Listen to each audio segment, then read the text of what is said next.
Hey guys, welcome back. Very glad to have Don Durant with me. Died in the wool, I think he says early 90s, really turned into a gold bug and has been holding the line for an extended period. But more importantly, something very useful Don's set out to do is he's the founder of goldstockdata.com. And Don has got 900 equities in that he's covered. It's literally junior miners. I think he'd go as far as say virtually all of them that he's covering with all the key data on that. So if you're interested in the potential, and it's an important thing, and maybe I should bring Don in on that. First of all, Don, welcome and thank you for appearing.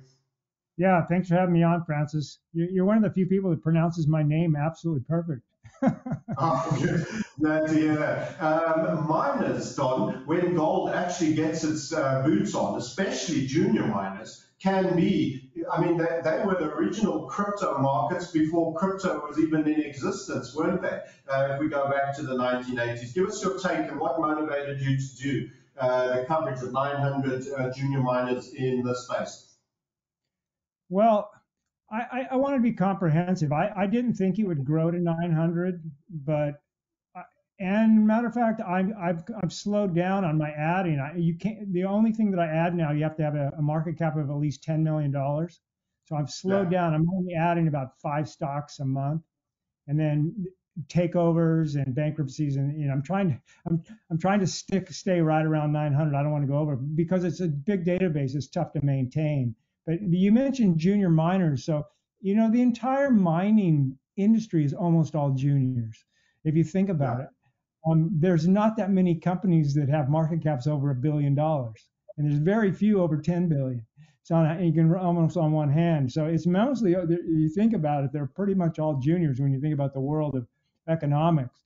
And the chunk of them, are 100 million to $1 billion.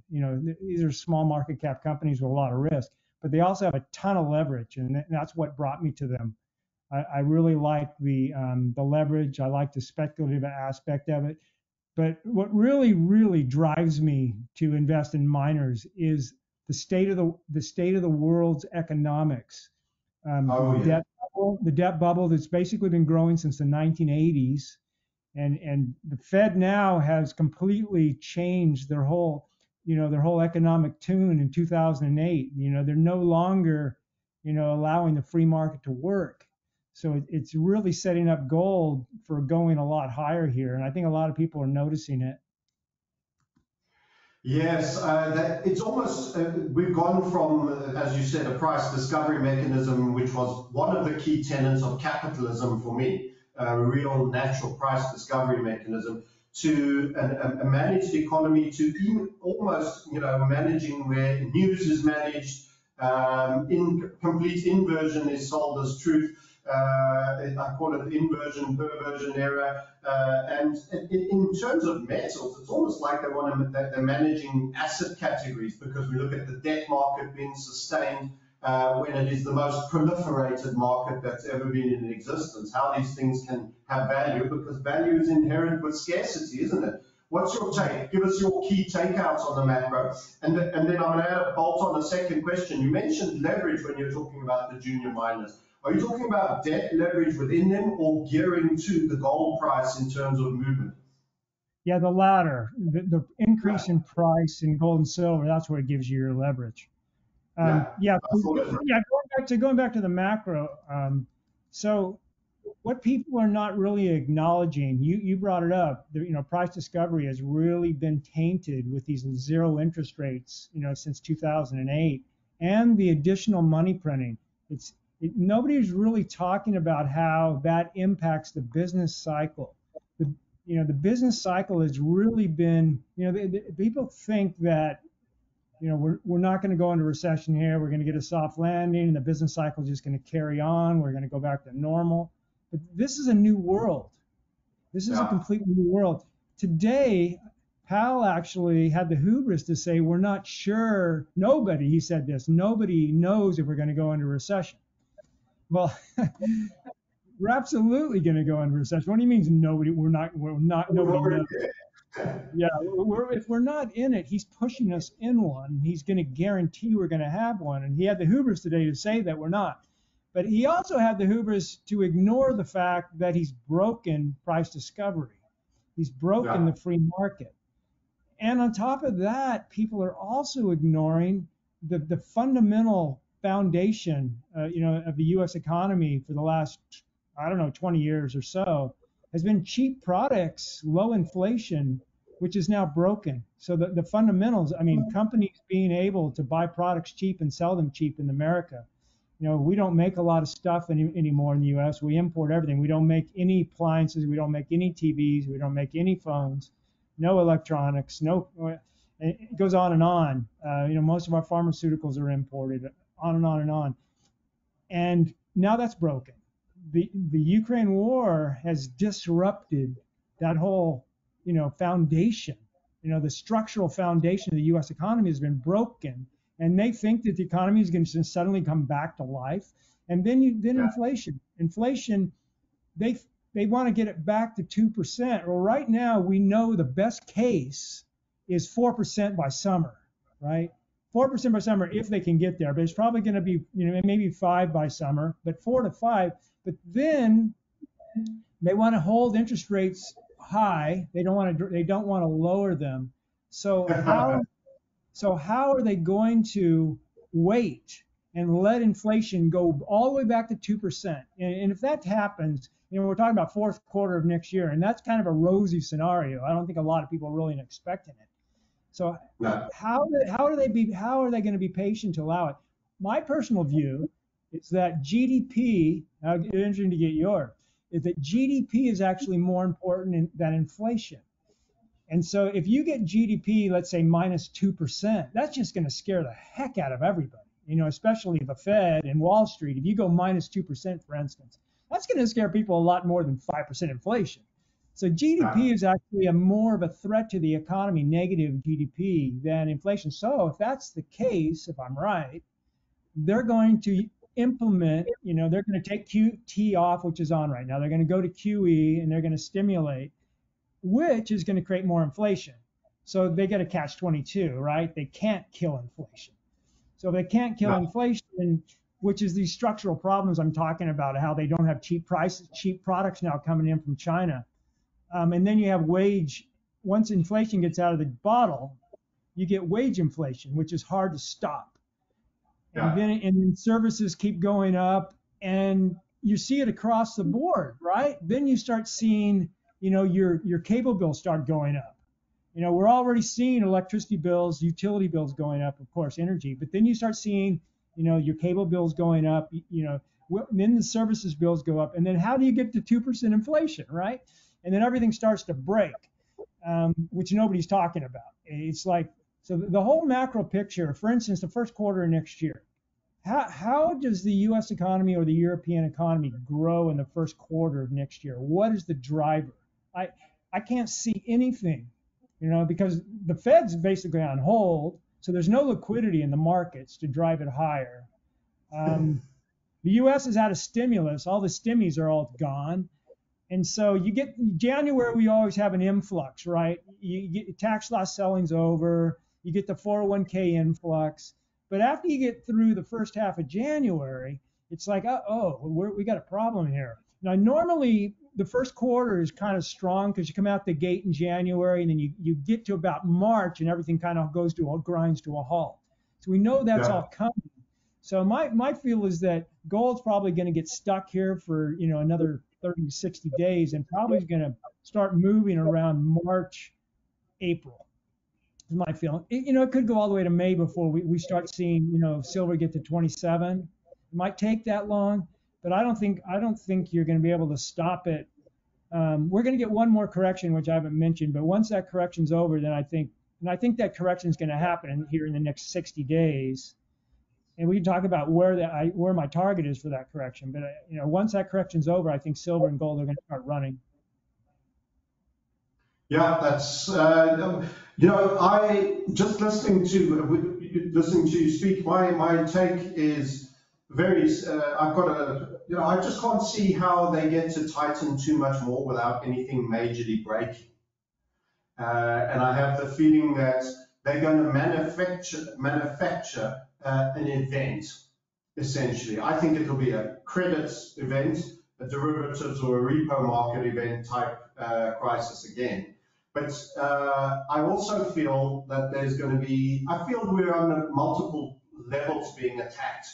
And they don't want too much focus on the financial. So by virtue of killing demand, they're going to have a demand killing event, and they'll probably attach some sort of social thing with it. You know, as we had, I didn't think, I'm not sure, you know, you can call me a conspiracy theorist or whatever, but I don't know if you recall, the 2019 repo market went really bad around about August, September, October.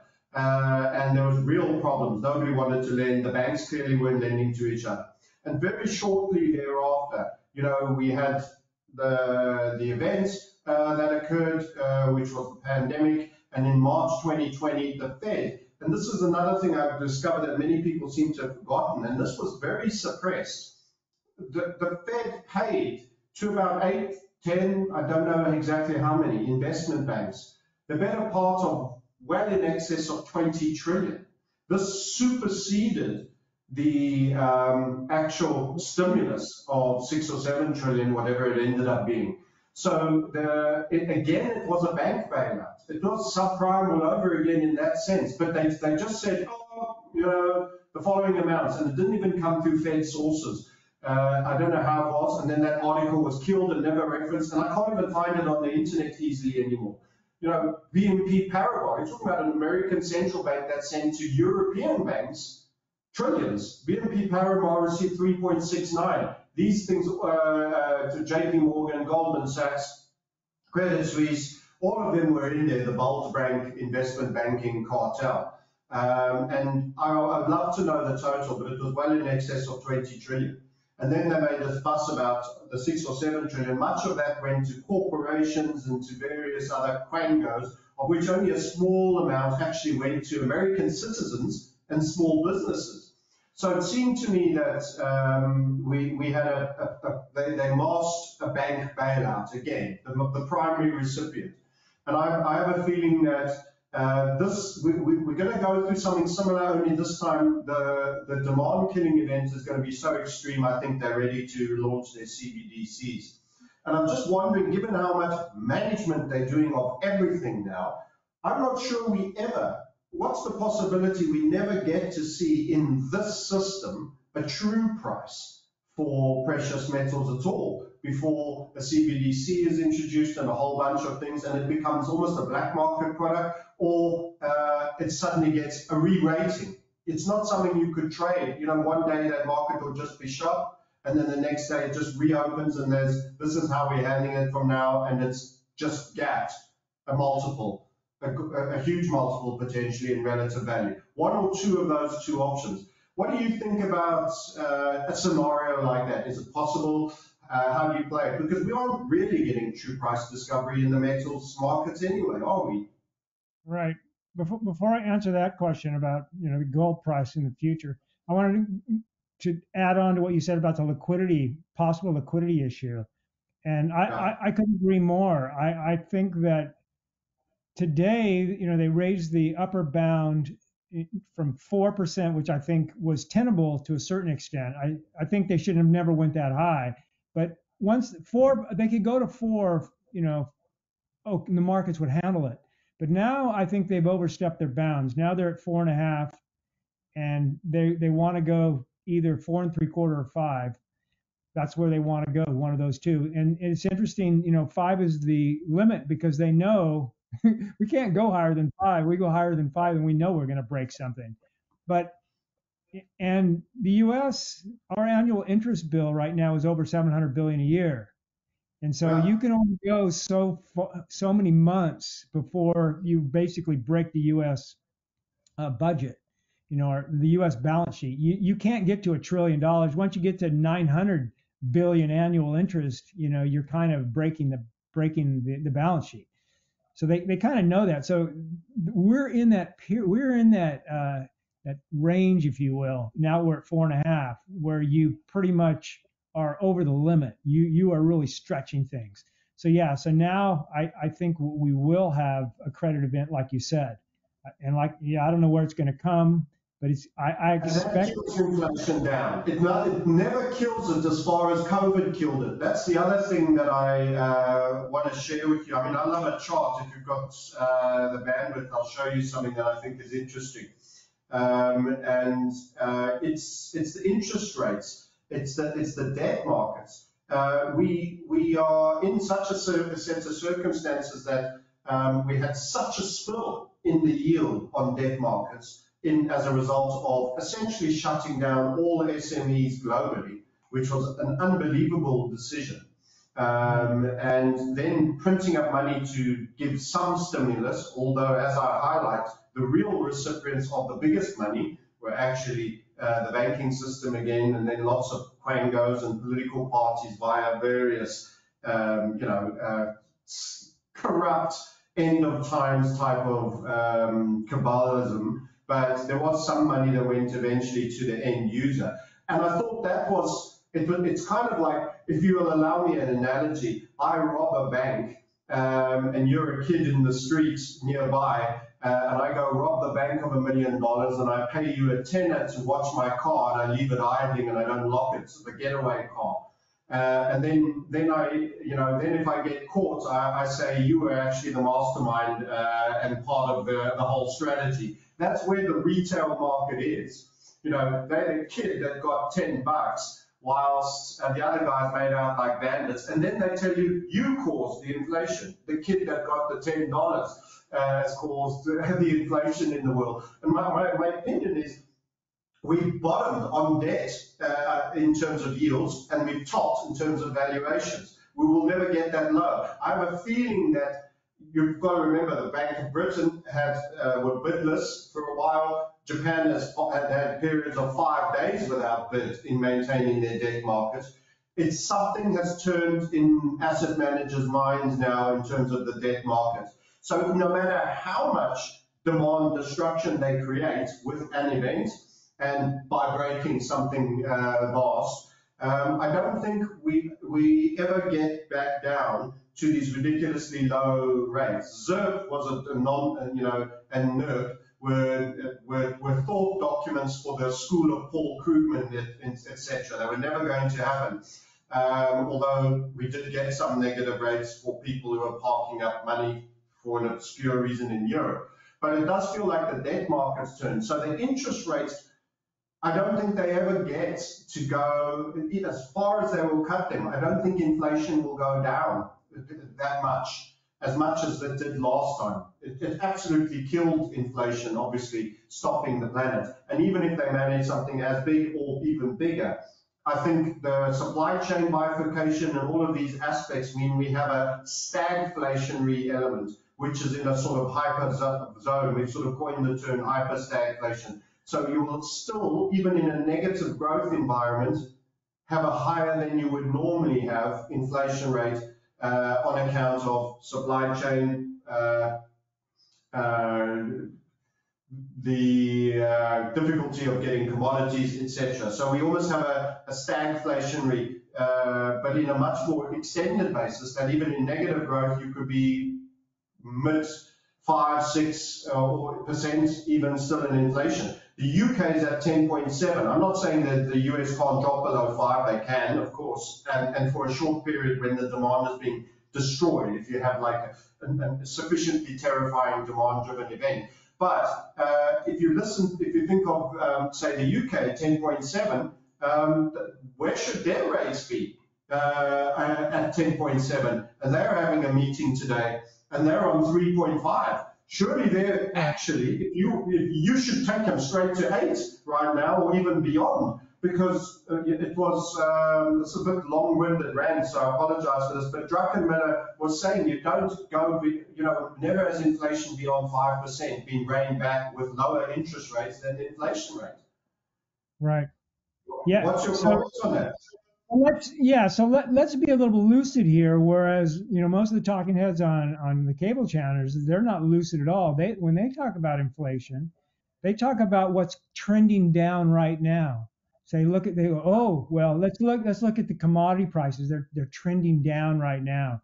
Or, they'll look at, these other things. They're trending down. That is all, that's just talking points. That's not reality. Now, some of the points you brought up, now let's look at the reality of why inflation can't go down, right? So number one, you have Russia. They're no longer giving Europe cheap energy.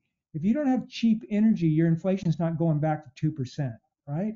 No. China, right? So that's point number one, right? I don't care what commodities are doing right now. Let's look at some of the bigger things, right? Then you got China. They're no longer going to give the U.S. these cheap products, at least not as cheap as they used to be, right? So you have higher products coming from China. Then you have fertilizer issues right now. So the fertilizer issues are going to drive food prices up. And so you can't, that's not going away, right? Then you have interest rates. If interest rates are high, if interest rates don't go back to zero, if they stay where they're at, right? If you have higher interest rates, then businesses have to charge more to get their profit back, right? They don't lower their cost. So the big data points, the things that really matter, are not really that inflation is trending down. It's what is going to prevent inflation from getting to 2% or even getting to 3% possibly, right? You have these underlying factors that are there, that are out there, that are not going away. I've heard some people make the argument that this is comparable to the late 40s where you had high inflation, but the inflation just disappeared. But the reason why inflation disappeared because you didn't have these big factors on the back to stop it from staying high. That's the reason why inflation disappeared, in the early 50s. We don't have that. So I want to make that point. Then you mentioned the bond market. I think the bond market is way more important than the equity market as far as risk, right? So in the bond market, you have over 2 quadrillion in derivatives. And the BIS mentioned that just a small little part of that was 20 trillion, 20 trillion in US dollar swaps that the banks don't have. If somebody wanted their money back, where do we get the 20 trillion in swaps, right? If they go, okay, we want our pension money or whatever, and they're going, hey, there's not enough liquidity here, and that's just a little, small little bucket of the overall 2 quadrillion in derivatives, and most of these derivatives are interest rate sensitive. So if they're interest rate sensitive, then something's probably going to blow up here. It's not a pretty situation. And then to give my overall kind of analysis on macro here, the U.S. economy has actually been dying. I mean, it's been dying since basically since 2000. So we lived off of a technological and a Keynesian push by Reagan in the 80s. So Reagan basically, he did this Keynesian push and he was able to get the economy going, but he added a ton of debt to do it. And then in the 90s, we had this technological push. But then that all basically came to an end in 1999, 2000, when we had the dot-com bubble and that popped. From that point forward, since 2000 and 2001, we had 9/11 and then 2008. For the last 20 years, the U.S. economy has basically been dying. Literally, the middle class has been getting hollowed out. It's gotten to the point now where, basically it's really, really difficult, for instance, if you graduate from college and try to start a family today. Really, really hard. Starting a house is like $450,000. It used to be, $250,000. It's like, where do I get the money to buy a down payment? How do I start a family? How do I start a house? That's the U.S. economy dying, if you will. The middle class, right now, 30% of people cannot afford the grocery bill right now. 50% basically don't have any savings. They have very little savings. And using credit cards to buy groceries. That's, discretional purchases that you used to just buy furniture and revolve and slowly pay off. Now you're essential. But my overall macro point is that the U.S. economy has basically been in a bad place for 20 years, trending in a wrong way. And you expect everything to go back into a rosy situation.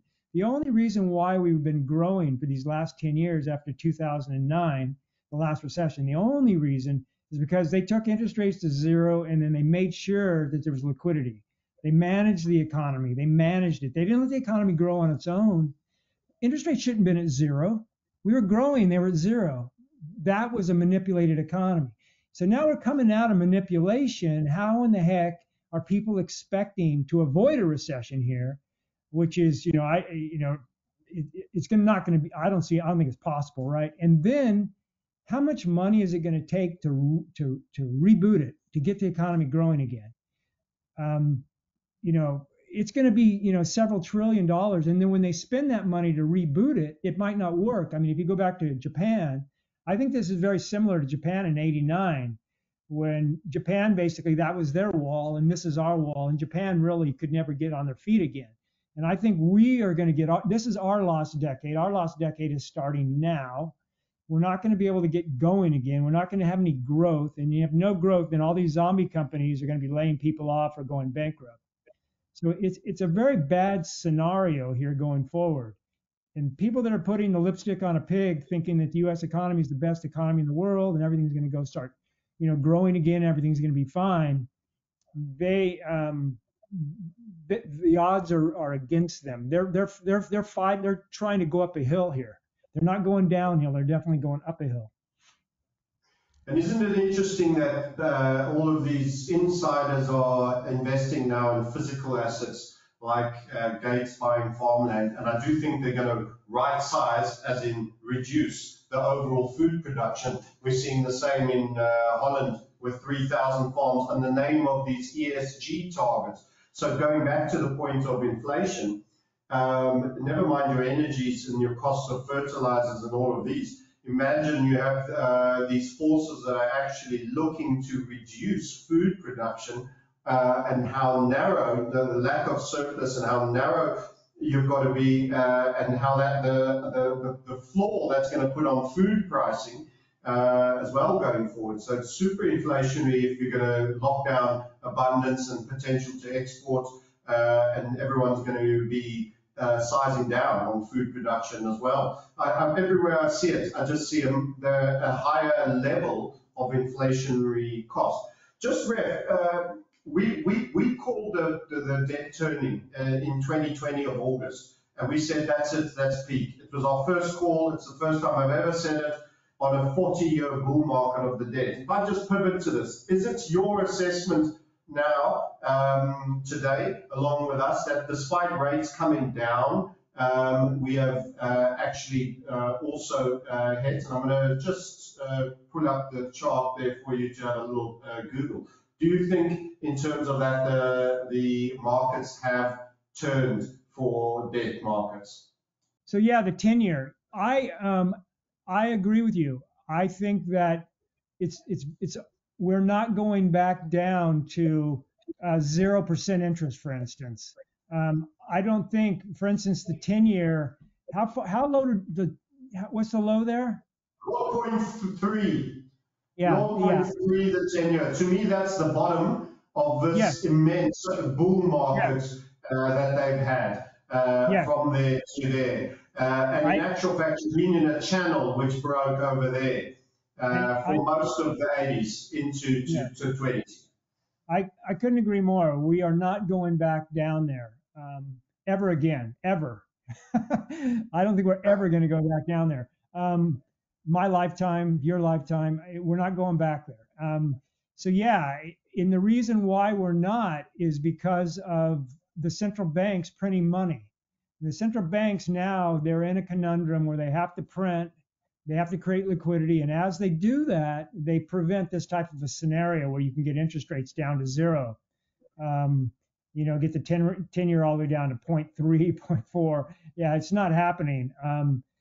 I don't know. Right now, we can talk about, say, for the next 6 months or the next 12 months, for instance. So on the 10-year, right now, say in the next 3 months, I would say it's kind of stuck here. It's going to be stuck in a kind of a tight range where it's probably I don't think it'll get to 3. So, we're looking at the bottom maybe is 3% and the high It is, depends how much they break and how big a thing they break. It can pull back a fair amount, but once it's done that, it begins its journey to new highs. It's got to be right. at some point. Right. And for it to get down to 3, I'm talking on the next, 30, 60, 90 days. In order for it to get the 10-year to get down all the way down to 3, we would have to have some type of a crisis where everybody expected the Fed to cut. And right now, the Fed is saying no way are they going to cut here anytime soon. So if they're not going to cut anytime soon, I got to believe that we're going to stay in a range from 3 to 3.7, maybe it could even go to 4. Say 3 to 4. We're going to be stuck here for a while. Now, where does it go after that? Where does it go after that? At what point does the 10-year get under 3%? I think it will go under 3 because I think the Fed is going to cut and cut severely, but it's hard to predict, when it goes under 3 and then how far it goes under 3. But I don't think it's going to 1, right? But it probably will. I think the 10-year potentially. It's hard to say because it could go high. It could go back up too. You know, 2.5 is kind of my gut feeling about as low as it's going to get, but it's hard. It's really tough to predict. How aggressively the Fed cuts, even in the face of inflation. It's hard. That's a tough one. Interest rates are not easy. So let's take you to your favorite miners. If we want to leverage play on the good old shiny stuff, so let's just say we want to leverage play on this little fella over here. How do we go? Which miners are your current favorite out of your list of 900? If you were to say, I was cutting you down to 10 and give me your top 3 that have the best prospects. I'm assuming that would be a fundamental analysis that you've got because you're looking at data points. Yeah. Well, the difficulty here is, everybody has a different level of risk, how risk averse they are. I have, one of the things I tell people is, you really should stick with ETFs instead of individual stocks until you really understand it. And so I have a book, a textbook on how to invest in junior miners. You should really read my book. But if you don't own any, then you can just stick with the ETFs. The ETFs are going to give you a ton of leverage. GDXJ, are you talking about like a GDXJ ETF? Yeah, GDXJ and GDX are for the gold on the gold, and there's about 3 others. Sprott has one, and there's a few other ETFs for the miners, the gold miners. There's about 5 of them out there that are pretty solid. And then silver, you have SIL and SILJ. There's not a ton of silver ETFs, but there are a couple of them, and you can do that. And that's the best way to get your exposure. Now, if you are an investor in the miners and you're looking for opportunity, I have a Substack. In my Substack, I have my favorites. I have like 10 different lists. Of course, my newsletter as well, of course, but my Substack's free.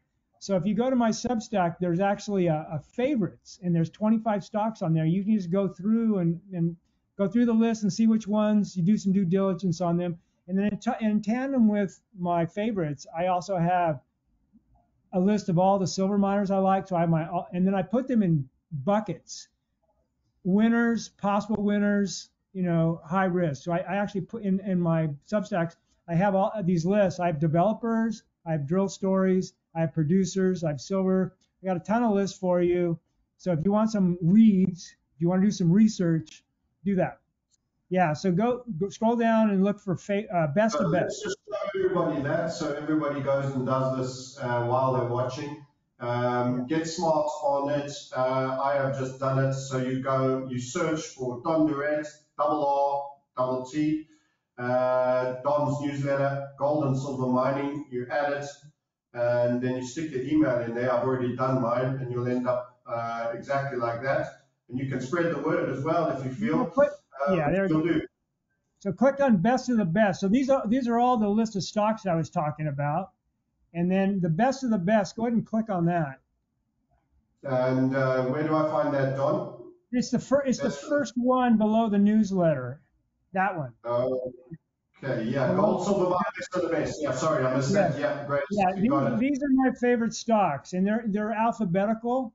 So we got Argonaut Gold at the top, Aris Mining, Aya Gold and Silver, Chesapeake, Coeur, Discovery, Dundee, If I Endeavour. give you three golds and Oh, two silvers, which one are you well, taking? so the one thing about I giving people, that's why I say you go and you find it. The one thing about miners is you don't know who is going to perform the best. It's just if you try to pick 10 stocks, good luck. I mean, because it's really difficult to pick winners because you just don't know which ones are going to do the best. Um, the one thing that I like to do, I like to go overweight producers. And so I like the producers, but again, the one thing I don't do is I don't do short-term investing. I don't try to make money in the next 12 months. I like to make Yeah. money, 3 to 5 years Okay. down the road. So three to Yeah. 5 years, we don't know. Now, the one thing that I can tell you is which stocks are going to participate initially, right? The ones that are going to participate initially, let's make an assumption here that silver runs from 30 to 50. If silver runs from 30 to 50, the stocks that are going to perform and are going to participate again, First Majestic Silver, Hecla Mining, Pan American Silver. These are the stocks that are all going to perform because they're producers and the institutions are going to buy them. Coeur Mining is another one. It's going to perform. Dundee Precious Metals. The producers, they're all going to perform really well because as the price of silver goes up, their profitability is going to go up. And so that's the one thing I like, tell people, I like to be overweight producers because I know they're going to participate. If you have a drill story or you have a development story that's going to take a while, for instance, the two development stories on here that I don't know are going to participate or not is Chesapeake and Discovery Silver. Those are two development stories that are more long term. They might not participate as much as some of these other players. But in the long Yeah. run, if I hold them in the long run and they get the mine built, eventually they're going to have they have a lot of upside potential, but maybe not in the near term. So that's kind of how I try to. In my book, I explain the different risk levels of, producer, Say developer. 100 million, Don. What if I say 100 million to a billion and Yeah, nothing less than 100 million? So yes, we take maybe some of for the person that's a bit afraid of having a $5 or a $20 million, play yeah, that goes bust. yeah. 100 million to a billion, that risk range. Where would Yes, you? all of these stocks kind of fit in there. Some of these are a little bit over a billion, but just Yeah, about every stock on this list is at least $100 million, and that's the reason. That's the reason why SilverX is not over 100 million, but it'll be over 100 million very soon.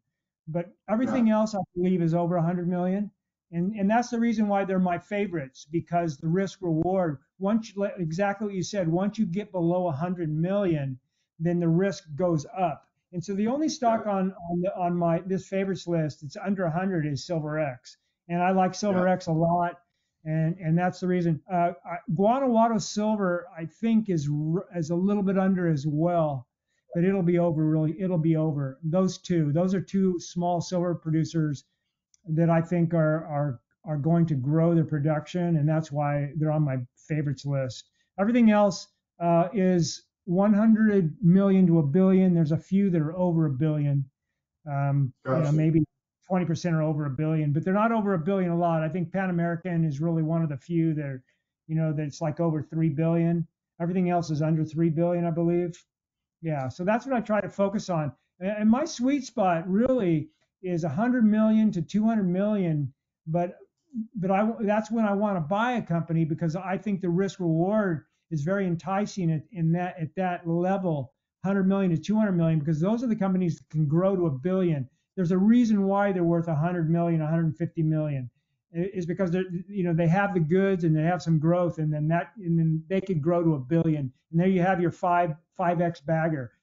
So instead Yeah. of buying, that's really where I try to grab these things. And so that's why SimpleFX and Guanajuato, I'm buying them a little low, below 100. But once those stocks get above 100, they're going to look really, really good. The risk is going to drop, if you will, on both of those Yeah. stocks once they get over 100. Um, and So so, these are all producers which I like, not speculations that aren't even producing yet. But what about royalty companies? Because there's quite a few people that have said, well, we bought a royalty. I don't fully understand the model. I'm assuming they provided capital and have bought a certain yeah. stream. What's your take on royalty companies? Well, I prefer the stronger ones. We talked about market cap. Ironically, I like the larger cap royalty companies because they have very high margins. Even if they're large cap, they still have huge margins. Most of these Yeah. companies have 80% plus margins, which is kind of unheard of in your regular What mining. would we be speaking about in that family of Yeah, royalty? I'll mention the top three. So Franco Nevada is the largest, and then you have Wheat and Precious Metals, and you have Sandstorm, and then the fourth one would be Royalty Gold. Those are the four big players. Then another one that's not quite as big as Osisko Royalties. Those are the five names that I like. There's a new one, Triple Flag, out number 6 that seems to be doing well out of the gate. I kind of like Triple Flag. Those are the only those five. I think that the royalty plays are going to perform well on the initial run, but I'm not. I'm just a group in the middle. After Franklin, Nevada, who did we have? Oh, we have Wheaton after Franco. Wheaton Precious Yeah. Metals is second, and then we have Sandstorm third, and then we have Royal Gold fourth, and then we had Osisko royalties, and then we had Triple Flag. So those are the royalty plays, and I think the royalty plays. The one thing that people like about them is they're kind of good defensive stocks Let's go because like that or something else. How's it spelled? With what? an S? Which one? Uh, yeah, I'm writing these down as you speak, so I'm falling a bit behind there. Cisco is how's it spelled? I didn't see it. Oh, Osisko, Osisko, Osis, Osisko, Osisko royalty. Osisko. Yeah. And then there Yeah, were just below Sandstorm, there was Wheaton PM, Sandstorm, and yeah, before Cisco there was yeah. Did you get Royal Gold? Royal Gold. That's the one. Okay, so these are the royalty companies. What's your take on royalty companies versus the actual miner themselves? Well, Should you have one thing that people like about them is they're somewhat defensive because they have such high margins, so they don't tend to crash as hard as the other stocks. They normally don't have a lot of debt. They don't necessarily, but they have huge margins, huge free cash flow, and it doesn't really seem to matter much. Their profitability goes down, but they're somewhat defensive, if you will, which people like. So they don't have the high risk, and that and but I prefer the ETFs. I would rather own. I don't know if GDXJ will outperform all the royalty plays. It might not, but my feeling is I would prefer to own GDXJ than the royalty plays. And this is the reason why. The reason why is that I don't like the royalty model, and it makes me nervous. The royalty model, by and large, most of these streaming deals are at a fixed price. And the entire industry has been this way. So you have all of these contracts for the life of the mine. And when most of these contracts are made, nobody anticipated, for instance, $75 silver or $100 silver. And so what happens? And they didn't anticipate inflation. So, for instance, if you have a life of mine royalty play, a streaming deal, and you only have to pay a company $4 an ounce for the silver, and the costs go up to say $25, they're going to be losing $21 an ounce on every ounce of silver they produce. And if yeah. silver goes to Really, 50, the model is too good and the business too good that there's no incentive for people to perform to contract as the conditions and on the macro environment changes. In other Yes, words, there's a lot of people who are going to renege or weasel their way out of the deals. yes, It's almost like they did too good a business in the bad times, and now the good times are here, and people are looking at them and saying, you guys are making out like bandits and we're doing all the work. We need to right. renegotiate. Oh, right. And so what could happen? And I think they're fine. I think the model is fine for a while until silver gets around $50 or higher. I think the model is fine. It's not going to break down.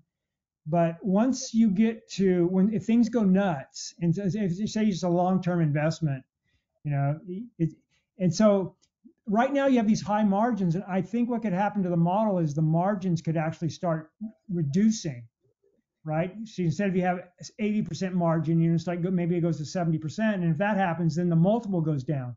So if you're getting a multiple of 30, for instance, your multiple is probably going to start shrinking as well, and so I think that is a risk, and you know, I'm a long-term investor, so I don't really want to expose myself to that.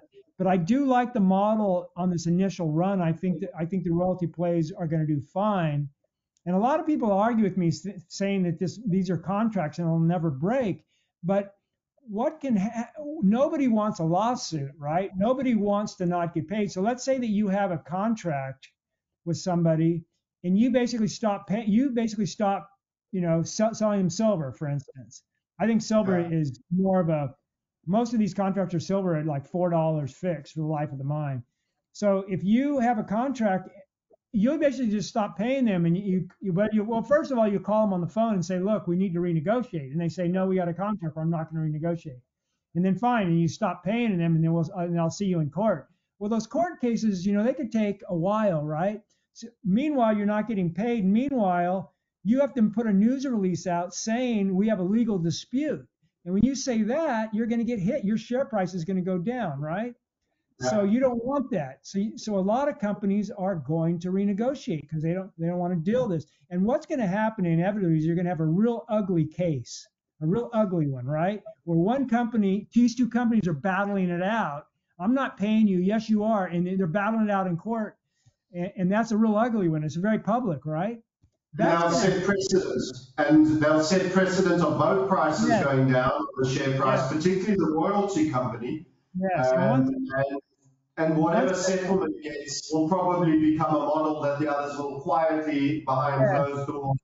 Let's do the divorce without the spat and the dirty laundry, shall we, in the media. Yes. So the question is, how long do they keep the margins at 80, 85? How long can they hold that model, that 80, 85% margin?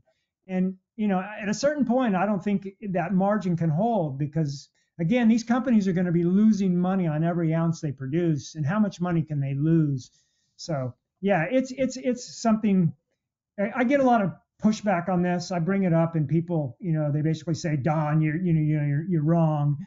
You know, these contracts are contracts. They're gonna hold. Well, No.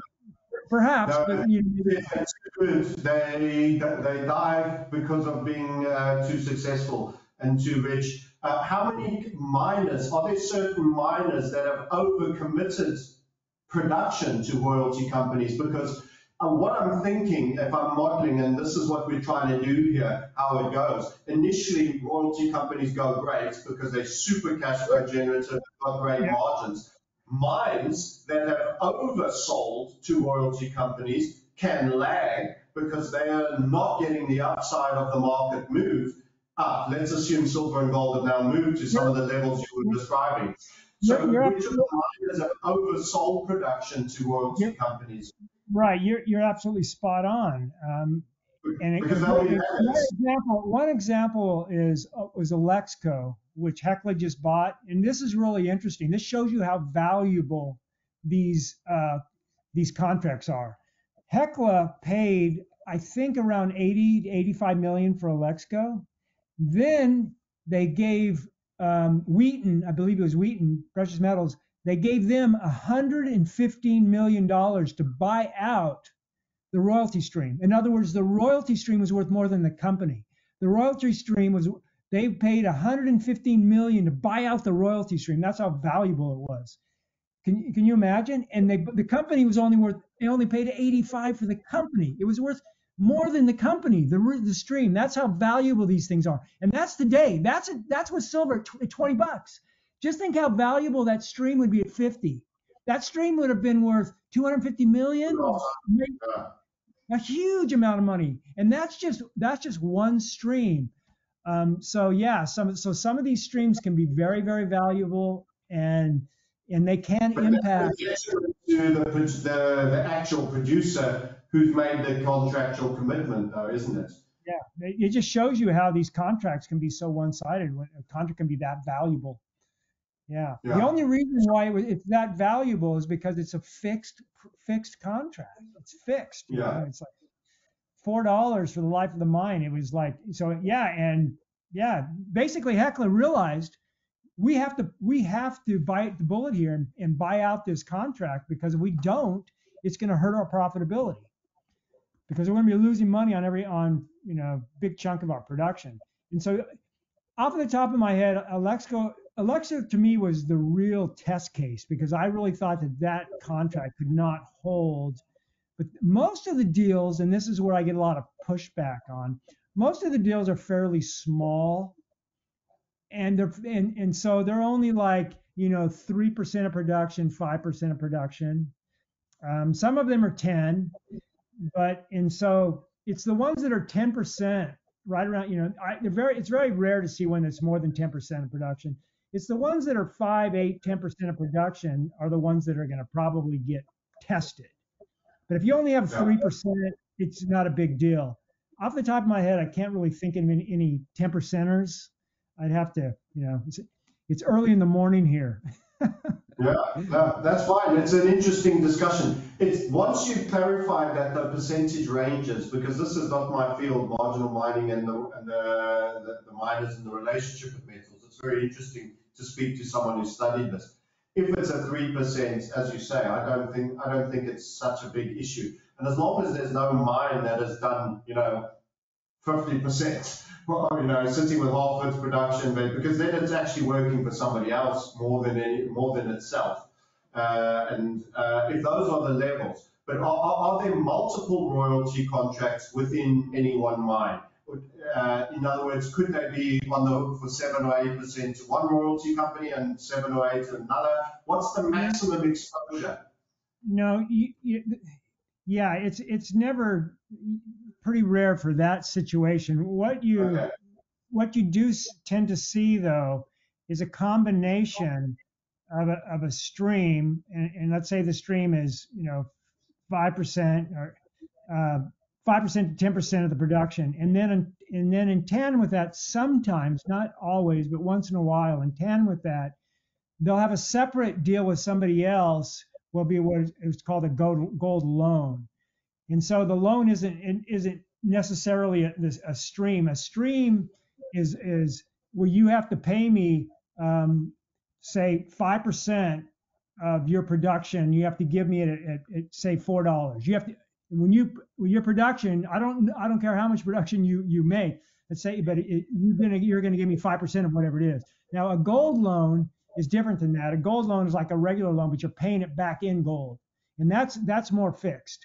So your gold loans are more fixed, where you basically have to pay them back, say 35,000 ounces, but it's fixed in the number of ounces, but it's not necessarily fixed in the gold price. It's like you got to pay, so many ounces, you're going to give me 35 ounces back. So whoever makes the gold loan could actually make a profit if the price of gold goes higher. So we see gold loans and we see gold streams, and the gold loans are short term. So a gold loan is you have to pay it back. So let's say it's, you got to pay me back 2,000 ounces, 35,000 ounces, and then you're done. The streams are for the life of the mine. It's the stream deals that really bite you. So yes. It only bites you if your costs explode. So if you have a fixed cost, let's say for gold, a lot of these gold ones, they have fixed cost. The costs will go up as part and parcel of the expected price. I do think margins are going to go up too, and they're going to explode, but initially costs will squeeze, and then price will be forced up, and then they will truly run, and you get to the profitability. So I think the squeeze you predicted will still come for the mines versus the royalty company. Right. So yeah, and so if you look at these big companies like Franco-Nevada and Wheaton, the big chunk, the majority of their chunk of their streaming is these long-term fixed rates. And so, and for silver, it's right around $4 is very common, and for gold, it's about 400 to 800, somewhere in there, usually around 400.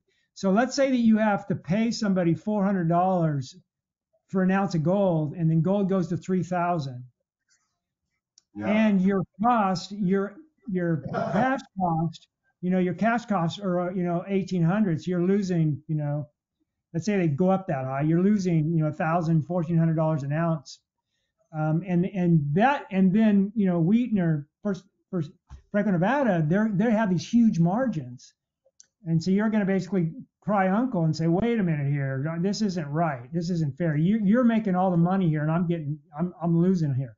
So that's the issue. And they didn't think to put inflation, like you get bonds that are what are they called, the tips. They didn't have inflation escalators at all in any of this. These are fixed, flat ceiling prices. Yes, they're fixed for the life of the mine. That's how this industry originated. Franco-Nevada was like the originator. That's how they started doing it, and everybody just copied them. Yeah, it's pretty amazing. Yeah, wow. I bet those will be harder contracts to get signed now with the financial world. I mean, when must have most of these been put in place? Ironically, they're still doing deals this way. It hasn't changed, where basically it goes up. They're still doing these stream deals at fixed costs, which it amazes me that the industry, the model is. Come on, Don, let's do a joint venture and let's go sign a fixed deal. I'll be a fixed purchaser of mine flow all day long, and I'll get us everyone here that will be watching this content in the community, and we'll lock it in, because stagflation, it's certainly here. Costs can only go up. There has been about 10 new royalty companies come into existence over the last 5 years, primarily because of this model. Because this model is so profitable. They've been, if you go and you look at all the royalty companies, it's over 20 now, and it used to be like 5. So they've been just popping up left and right the last 5 years because the model is so potent. It's so potent. It's like, give me a streaming deal. It's almost impossible to lose money with these deals. But they can, because they're financing. What is in it for the mine at the moment? To get money? Is it capital? Or? That's the reason why that's the only way that they can. Banks have been very reticent to finance these capex, and so they have to go to the royalty companies to finance the capex. It's the only way that they can do it.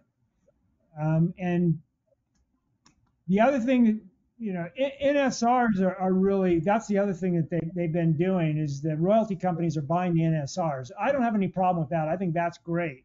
Explain for the listeners, NSR, the acronym, what's it stand for? NSR?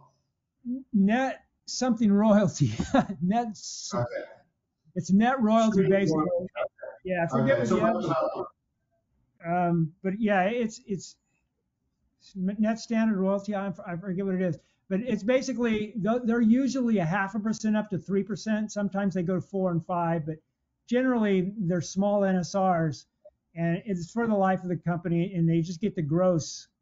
They get the gross income off of it. So the NSRs are very valuable, but they tend to be very small. The average is about 2%. Most mines have a 2% NSR, and the reason why is people sell their NSRs to pay for the development cost. Very common.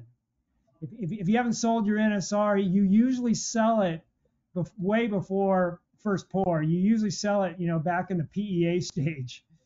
Early on in development, they sell those NSRs to finance. It's like easy money. So actually, in fairness, if we're just talking about this risk factor as a venture, the person has provided early capital against the stream that might not even have materialized. and you're saying this has occurred in mine development stage before production is even rolled. Yeah, yeah. Companies will buy the NSR very early in the development stage. Yeah.